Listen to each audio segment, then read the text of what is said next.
UCLA's largest newspaper is under new management. We'll hear from experts about how it will affect the media landscape.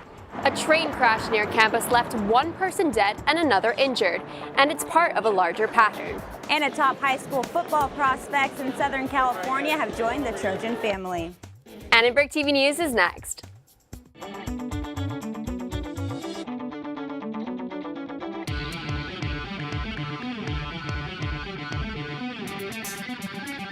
Live from USC, you're watching Annenberg TV News.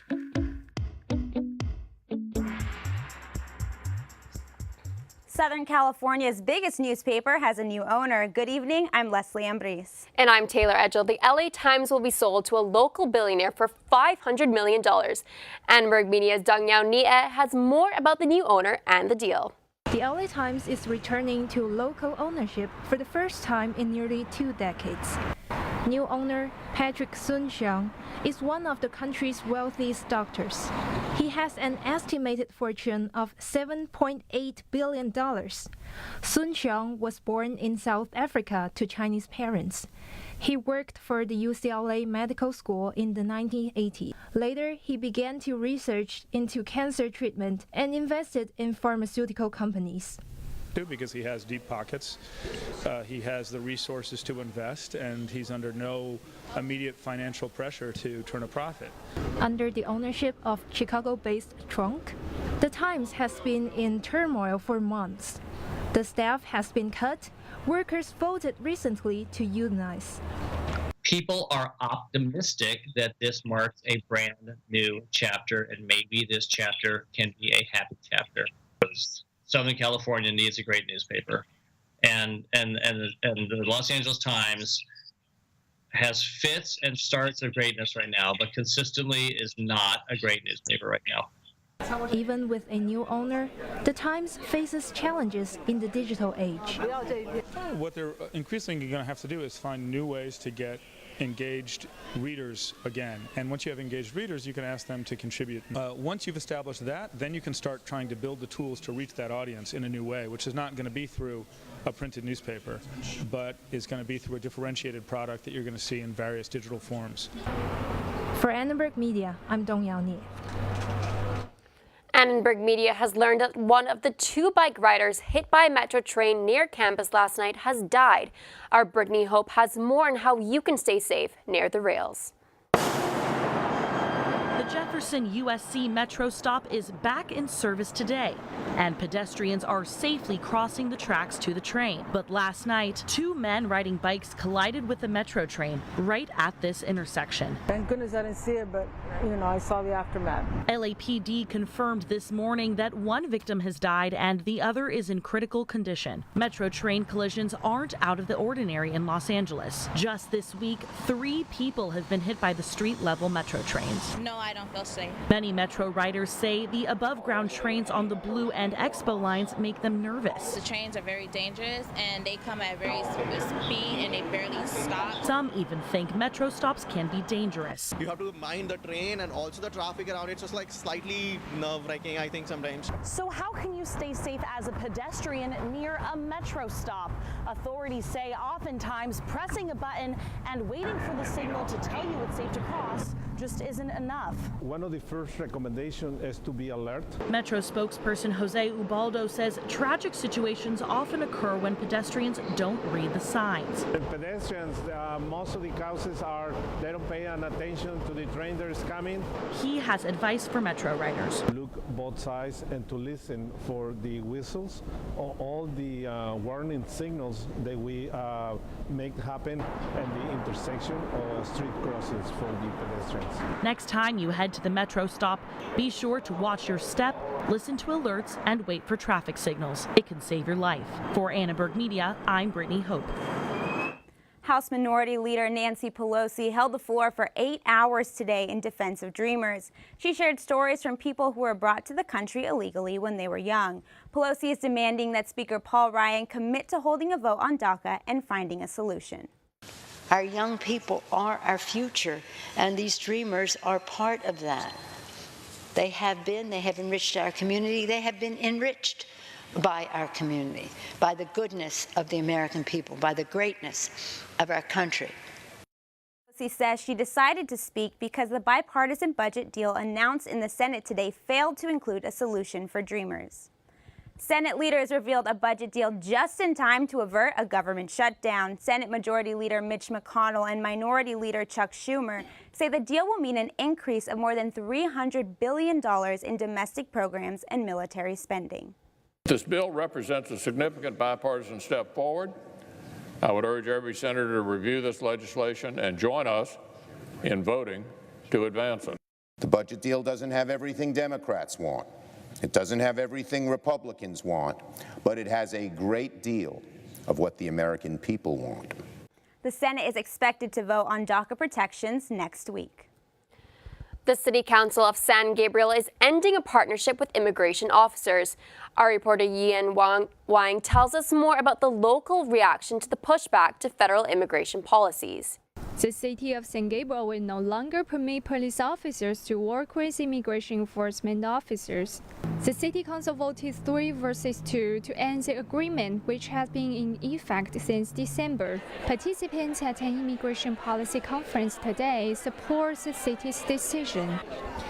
Local policymakers have an incredible opportunity to push back against the federal government in this moment and to say that they will not cooperate with Immigration and Customs Enforcement, that they will not cooperate with the Federal Bureau of Investigation or any other federal law enforcement agencies who want to violate the rights of their citizens and constituents. San Gabriel is just the latest city in California to cancel agreements to cooperate with ICE, the Immigration and Customs Enforcement Agency.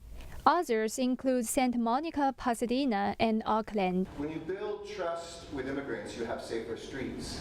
When you advocate for immigrants, you have stronger families. When you promote the rights of immigrants, you have much more prosperous economies. I'm hopeful that we've solved real problems of crime in our communities and are not demonizing immigrants for crimes that might have happened 20, 30 years ago, and in most cases are minor offenses. State and local officials who don't cooperate with ICE could face criminal charges. That warning came from the Secretary of Homeland Security in a recent Senate committee hearing. For Annenberg Media, I'm Yijing Wang. The LA Times reports fundraising contributions to USC dropped dramatically in the second half of last year. The Keck School of Medicine was hit hardest. This comes after former Dean Carmen Puliafito was forced out due to a drug scandal, and his replacement resigned over sexual harassment claims. The Times reported that total donations to the university dropped almost $100 million between July and December compared to the same period in 2016. At the Keck School specifically, donations dropped roughly $45 million. Annenberg Media reached out to the university for comment, but did not receive one in time for this broadcast. Well, Leslie, it's an exciting day for USC football. It definitely is. The Trojans have a new class of recruits. Let's go to our sports anchor, Lauren Dunn, for the latest. Lauren? Thanks, Taylor and Leslie. There may be 206 days until football starts back up again, but it's never too early to start talking about Trojan football, especially on National Signing Day. USC has 18 of 2018 signees, 8 of which just made their official commitments this morning. Coach Helton had some thoughts on how signing day went. Here, the best player plays, and it doesn't matter where you're from, doesn't matter how young you are. They pay us to win football games, and they pay us to get the best player out there. So we'll let everybody compete, and the best player will go out there and help us win. This recruiting class is brimming with talent, but some standouts include Amon-Ra St. Brown, Palei Gatiote, J.T. Daniels, Devin Williams, and Solomon Tuliaupupu. Here's what Daniels had to say about joining the Trojans. I've been starting at Mater Dei since I was a freshman. That's 3 years of varsity experience. That's more than enough. I just felt like I would get better next year in college than I would another year in high school. Although Daniels is coming early, he's going to look to compete from the get-go when he arrives at USC during the fall. During the presser today, Helton joked that he's willing to do everything that's legal to get Daniels learning the playbook. So it was a successful signing day for the Trojans, but don't worry, we've still got much more to break down on signing day later on in sports. Leslie and Taylor, back to you. And a fire warning was in effect due to high winds today. We'll take you to the communities on alert. And the Winter Olympics begin this week. We'll give you the weather report from South Korea. And a top football recruit from a SoCal high school signs with USC. We'll take you to the event.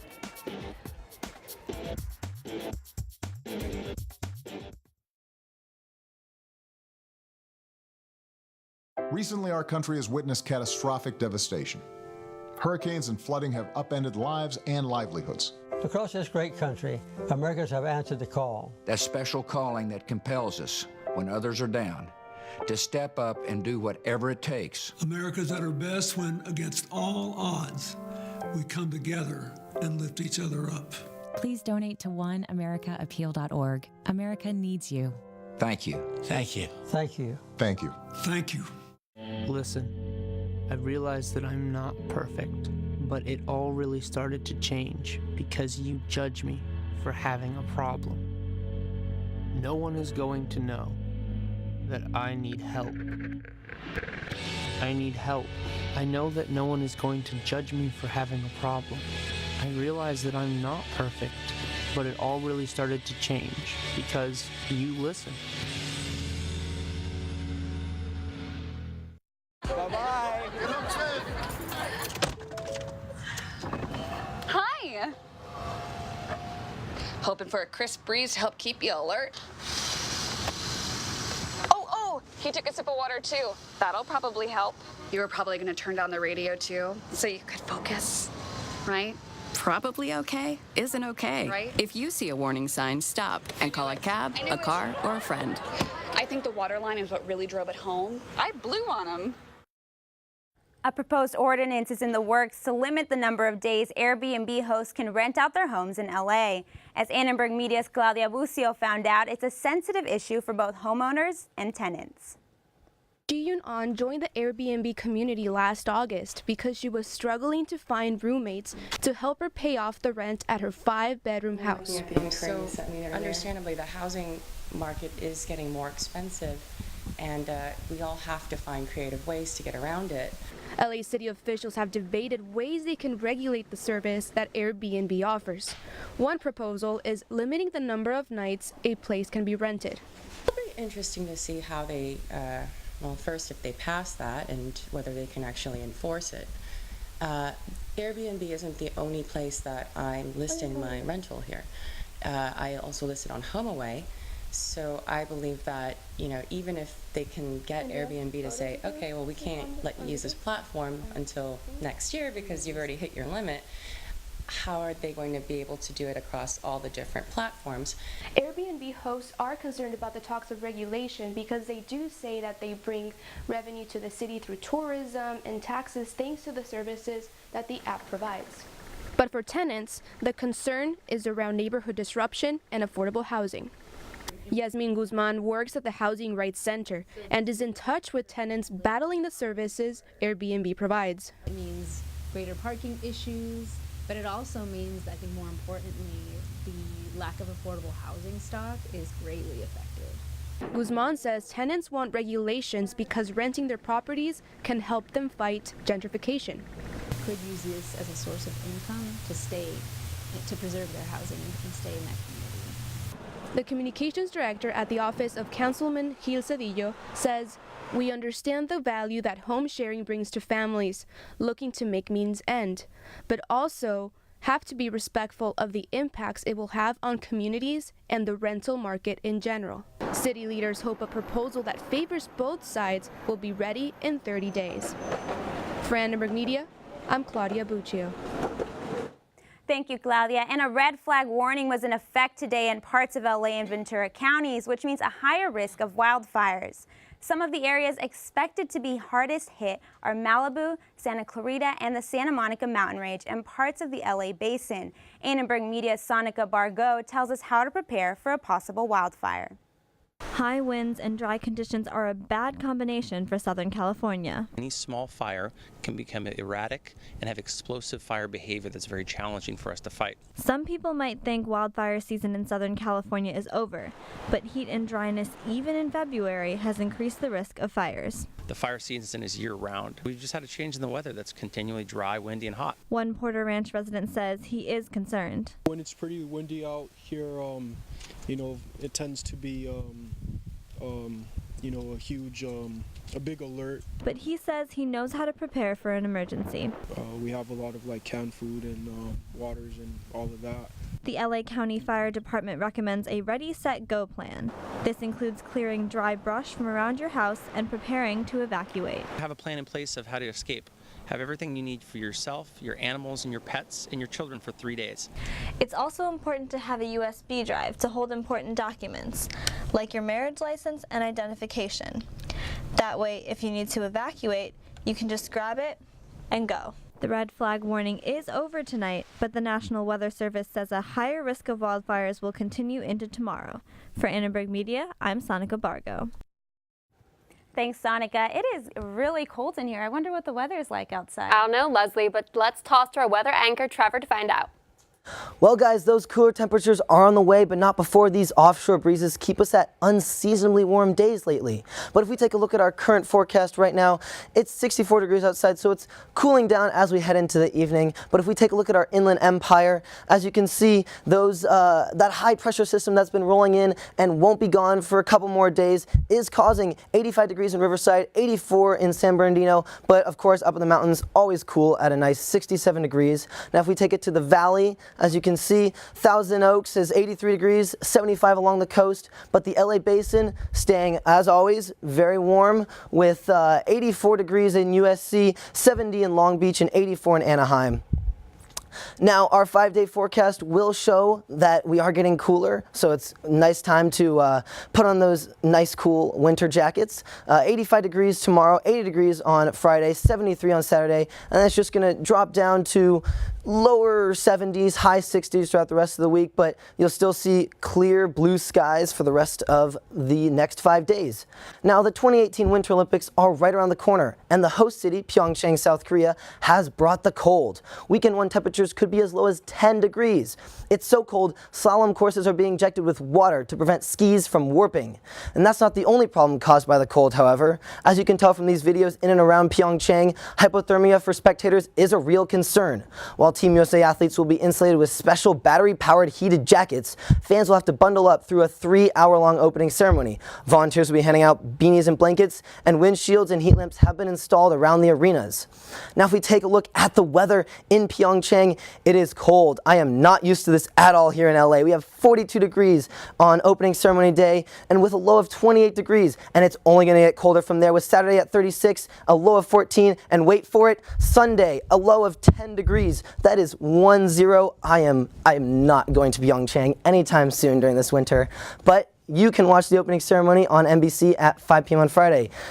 Are you guys excited? I'm very excited. So excited. What's your favorite sport? Figure skating. I have to see it. That's a good one. I actually have a couple friends who are skiing in the Olympics. Wow. Yeah.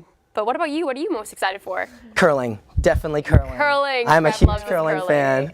You were watching it earlier. I was. Right? Okay. I'm a huge Awesome. fan. Thank you so much, Trevor. Today is National Black HIV/AIDS Awareness Day. We spoke to the Director of Programs at the Black AIDS Institute to learn more about why this day is so important. I think it's very important because Black people are disproportionately impacted by HIV and AIDS, more disproportionately impacted than any other racial group.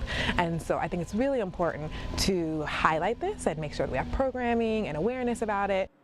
All my exes live in Texas like I'm George Strait, or they go to female dragon, had a fire I think it's important to bring awareness in the sense that I think make people comfortable with the conversation they're having. A lot of these conversations happen behind closed doors. A lot of people are not comfortable talking about them, or they feel that they're judged. And today is a no judgment day, and we talk about it. And obviously, for me, prevention is key. USC's Engelman Student Health Center currently offers confidential HIV testing, and it costs about $30. Results are typically delivered 24 to 48 hours after the exam. And we have a big day for many high school football seniors today. Let's toss it over to our sports anchor. The Trojans started off the morning out of the top 10, but moved their way up the recruiting ranks before the end of the day. Head coach Clay Hudson was very proud of the class that his team produced. Plus, USC swept recruits from one Orange County high school. Sports is back in 90 seconds.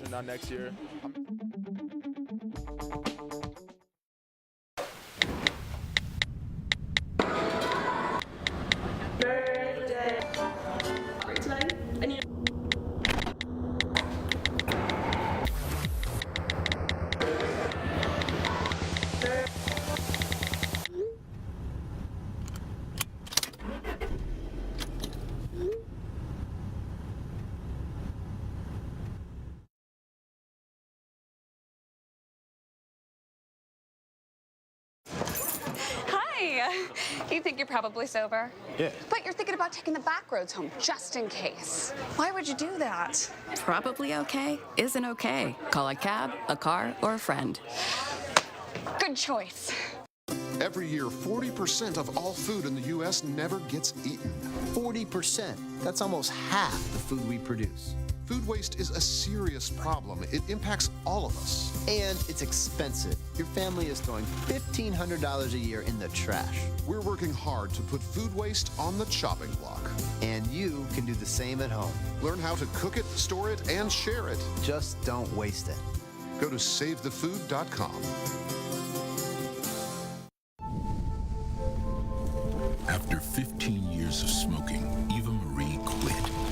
There's a new lung cancer screening that could save her life. You stopped smoking. Now start screening. Learn more at savedbythescan.org.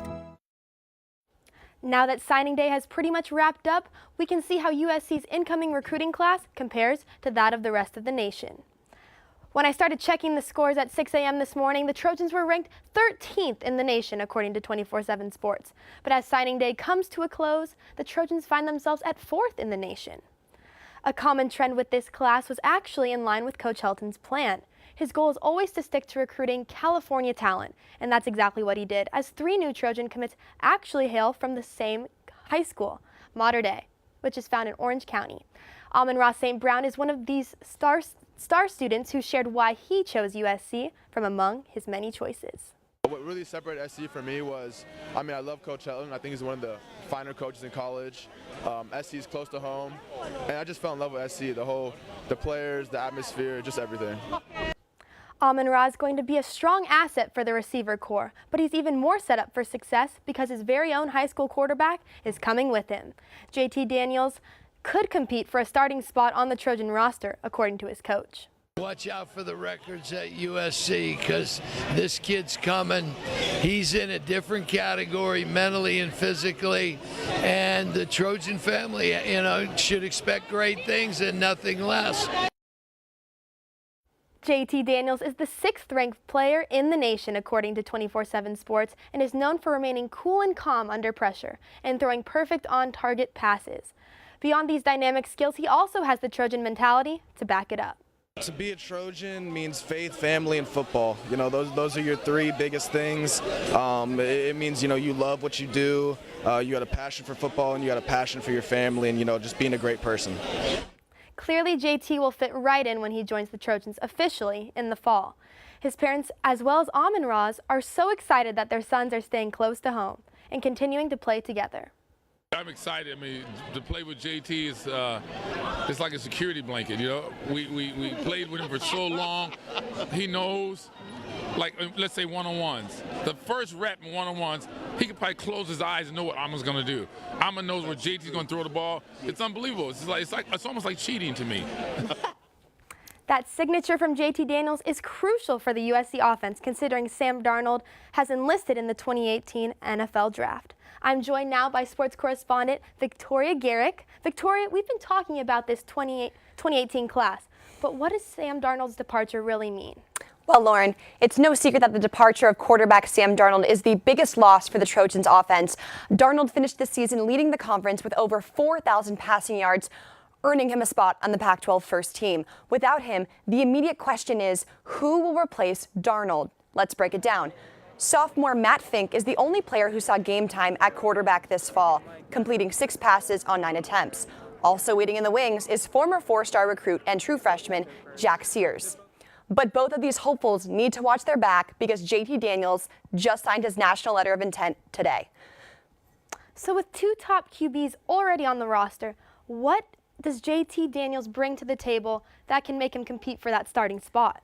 Well, Gatorade Player of the Year, JT Daniels is foregoing his senior year of high school to get on the Trojan field early. He threw for over 4,000 yards, 52 touchdowns, and had a 71.8% completion rate. He told us himself that as a 3-year varsity starter at Mater Dei, he's ready for the next level. The competition between JT and Fink and Spears will ensue all summer long, so we will just have to wait and see who Helton chooses to replace Sam. We definitely will. Thank you so much, Victoria. While Daniels won't be on campus until the summer, Sears and Fink will have the ability to impress their coaches during spring practice, starting in March. Leslie and Taylor, back to you. Thanks, Lauren. A beloved figure in children's television receives a major honor. We'll tell you what it is next.